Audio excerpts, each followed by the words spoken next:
महानगरपालिका निवडणुका सुरू आहेत आणि अवघे काही तास उरले आहेत आता प्रचार थांबायला.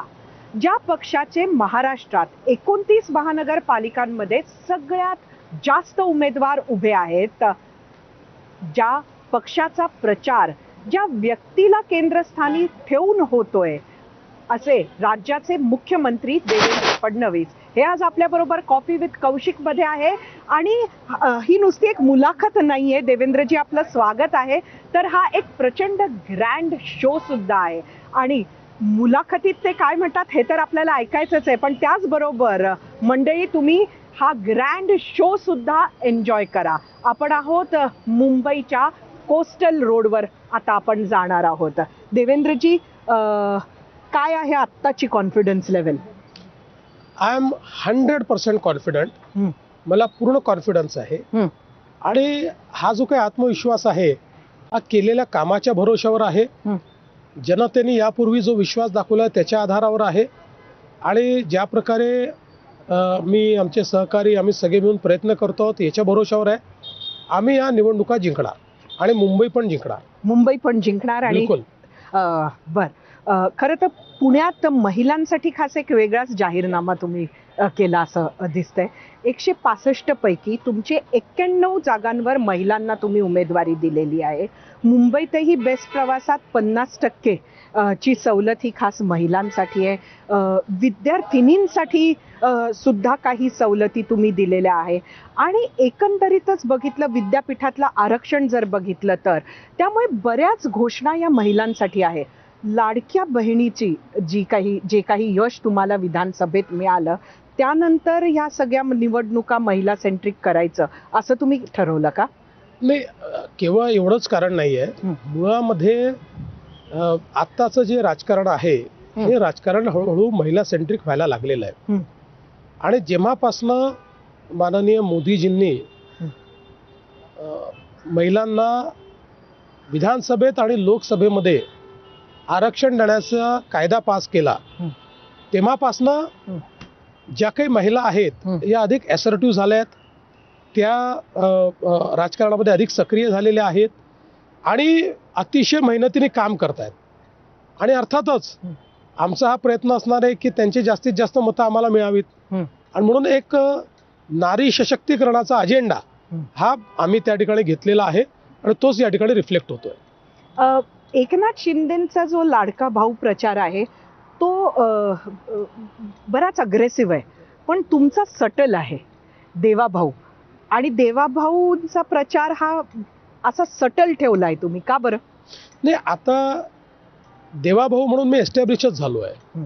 आता बहिणी मला देवाभाऊच म्हणतात आणि भाऊ देवाभाऊच म्हणतात. त्यामुळे आता त्याला वेगळ्या प्रकारे प्रचारित करण्याची आवश्यकता नाही आहे. आपण जर बघा, मी कुठेही गेलो तर गर्दीतनं 2-4 आवाज येतातच देवाभाऊ देवाभाऊ म्हणून. आणि मला असं वाटतं की एक भावनिक नातं हे महिलांशी आमचं तयार झालेलं आहे. या महापालिका निवडणुकीमध्ये एक अजून आपण बघितलं की म्हणजे एक नवीन पद्धत तुम्ही प्रचाराची आणली. म्हणजे आधी तर आम्ही तुम्हाला बघितलंय तुम्ही धावत धावत लिटरली एका सभेनंतर दुसरी सभा, एका रॅली नंतर दुसरी रॅली, अगदी रात्रीपर्यंत तुम्ही प्रचार करताना आम्ही तुम्हाला बघितले. पण यावेळेला तुमचा फोकस मुलाखतींवरही आहे. खास सेलिब्रिटी मुलाखती सुद्धा तुमच्या वेगवेगळ्या शहरात होत आहे. तर तुम्हाला कोणी सांगितलं की त्या मुलाखतींच्या माध्यमातून जास्त चांगलं व्यक्त होता येतं की काही विचार करून एक रणनीती तुम्ही अशी ही प्रचाराची पद्धत जी आहे ही मी स्वतः तयार केली. ज्यावेळी मी बघितलं की साधारण प्रचार 1-2 तारखेला सुरू होईल, तो 12 तारखेची शेवटची सभा करून 13ला तो संपेल. कमी वेळ आपल्याकडे आहे. 29 महानगरपालिका आहे. महानगरांच्या क्षेत्रामध्ये बहुधा त्यांची अपेक्षा अशी असते संध्याकाळची सभा व्हावी. संध्याकाळ काही एवढे मिळणार नाही आहेत आणि म्हणून मग जास्तीत जास्त लोकांपर्यंत पोहोचण्याचं माध्यम काय, मग मी त्याचा प्लॅन केला. काही ठिकाणी रोड शोज करायचे, काही ठिकाणी सभा करायच्या आणि मग काही जाहीर मुलाखती करायच्या. कारण या प्रगट मुलाखतीतून आपल्याला आपला कंप्लीट अजेंडा लोकांपर्यंत पोहोचवता येतो. या थोडा दीर्घ मुलाखती असल्यामुळे जो डेव्हलपमेंटचा आपला अजेंडा आहे किंवा जे आपलं एक भविष्यातलं डेव्हलपमेंटचं चित्र आपण तयार केलं आहे हे नीट मांडता येतं. आणि लोकांपर्यंत आपण चांगल्या पद्धतीनं पोहोचतो. आणि मला असं वाटतं की हा प्रयोग खूप यशस्वी झाला. भाजपानं हिंदू मुस्लिम केलं नाही आणि एखादी निवडणूक लढवली, अशी निवडणूक दाखवा आणि 1 लाख रुपये घेऊन जा, असं चॅलेंज उद्धव ठाकरेंनी दिलंय. नाही, मी आपल्यालाच विनंती करतो, कारण शेवटी आपण पत्रकार आहात. पत्रकार हे तटस्थ असतात, ते त्यांचे नाही ना आमचे नाही. प्लीज जाऊन माझे 1 लाख रुपये उद्धव ठाकरेंकडनं घेऊन या. याचं कारण, आपण मुंबई सोडून कुठल्याही महानगरपालिकेचं माझं भाषण, कुठलंही भाषण काढा, त्या ठिकाणी आपल्या लक्षात येईल त्या भाषणांमध्ये की फक्त आणि फक्त विकासावर बोलतो. फक्त विकास, दुसरा विषयच मी आणत नाही. फक्त विकासावर बोलतो आणि मुंबईमध्ये फक्त उत्तरं देतो. विकासावर 90% आणि 10% उत्तरं देतो. त्यामुळे तुमच्या चॅनलनी माझी खूप भाषणं लाईव्ह केली आहेत, त्यातली निवडक 4 भाषणं काढा, ती प्लीज त्यांच्याकडे द्या. त्यांच्याकडे 1 लाख रुपये मला आणून द्या. पण मी जो चॅलेंज दिलाय तो चॅलेंज मात्र ते अजून पूर्ण करू शकले नाहीत. तुमचा चॅलेंज? माझा चॅलेंज असा होता की उद्धवजींचं विकासावर एक भाषण दाखवा आणि 1000 रुपये मिळवा. मी छोटा माणूस आहे, मी लाख रुपयेवाला माणूस नाही आहे, तर मी 1000 रुपये मिळवा. त्यांनी तरी भाषण केलं नाही म्हणून 2000 केले, मग ते आता 5000 रुपयापर्यंत मी पोहोचलोय.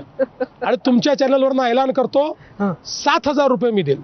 उद्धव ठाकरेंचं विकासावरचं एक भाषण दाखवा, 7000 रुपये माझ्याकडनं घेऊन जा. हा, एकंदरीत ना विकास म्हटलं की उद्धवजींचं असंही म्हणणं आहे की आम्ही जे केलं ते तुम्ही चोरताय. म्हणजे आता आपण कोस्टल रोडवर आहोत, हे सगळं आपण बघतोय आणि त्यांचं म्हणणं आहे हे त्यांनी केलं. असं आहे की राईट ब्रदर्सनी विमानाचा शोध लावला. विमान तर पुष्पक विमान आमच्या रामायणात होतं. मग राईट ब्रदरला का बरं तुम्ही त्या ठिकाणी श्रेय देता? ते तर सगळं श्रेय रामायणाला गेलं पाहिजे आणि रामायणातलं पुष्पक विमान हेच खरं विमान आहे असं आपण म्हटलं पाहिजे. बघा, अतिशय बाळबोध आहे. मुळामध्ये हा जो कोस्टल रोड आहे ज्याच्यावरनं आज आपण चाललो आहोत, संकल्पना जुनी होती. एका निवडणुकीत त्यांनी पिकअप केली, आम्ही कोस्टल रोड करू म्हणून सांगितलं, 7 मध्ये सांगितलं, काही झालं नाही. मग आपले पृथ्वीराज चव्हाण होते. पृथ्वीराज चव्हाण साहेबांनी सांगितलं माझा ड्रीम प्रोजेक्ट आहे, तिकडे वरी सरकार खाली सरकार होतं, काही झालं नाही. मी मुख्यमंत्री झालो. मी मुख्यमंत्री झाल्यानंतर कोस्टल रोडचं काम हातामध्ये घेतलं.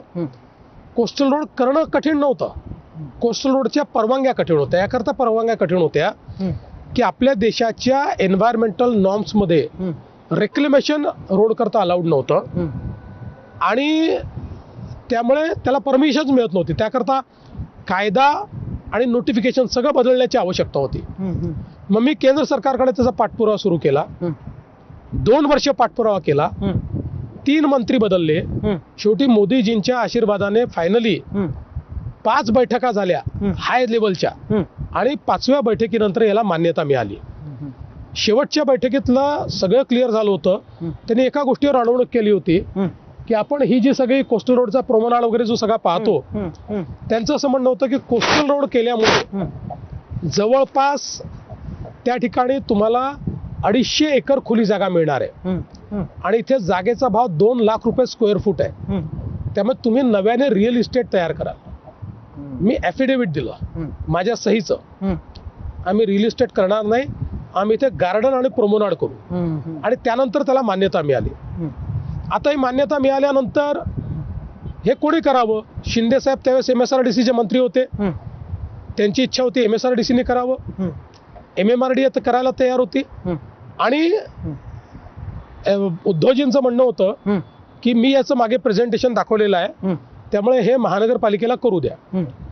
आमचे साथीदार होते, मी सांगितलं चला महानगरपालिकेने करावं. त्यानंतरही या संदर्भात हायकोर्टात केस झाली. हायकोर्टात मी स्वतः लढलो, जिंकून आलो. सुप्रीम कोर्टात केस झाली, सुप्रीम कोर्टात लढून त्या ठिकाणून जिंकून आलो, काम सुरू केलं.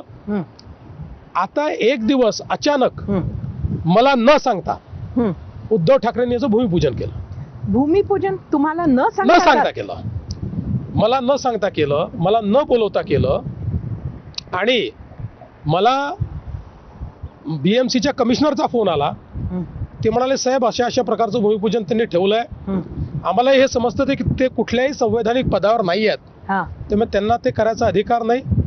पण आपण सांगा, आम्ही पुन्हा भूमिपूजन करायला तयार आहोत, हा आपल्या हाताने भूमिपूजन घ्यायला तयार आहोत. मी त्यांना सांगितलं, मला श्रेयवादाच्या लढाईत पडायचं नाही, करू द्या त्यांना भूमिपूजन, मी कोस्टल रोडचं उद्घाटन करेन.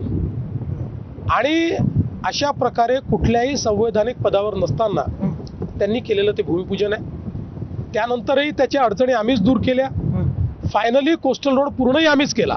त्याचा पहिलाही टप्पा आम्हीच उद्घाटित केला, दुसराही टप्पा आम्हीच उद्घाटित केला आणि फायनल टप्पाही आम्हीच उद्घाटित केला. सगळं काम हे आम्ही पूर्ण केलं. त्यामुळे ते जे श्रेय घेत आहेत त्यांचं श्रेय काय आहे? एक कधीतरी दाखवलेलं प्रेझेंटेशन आणि दुसरं म्हणजे मला न सांगता लपून छपून केलेलं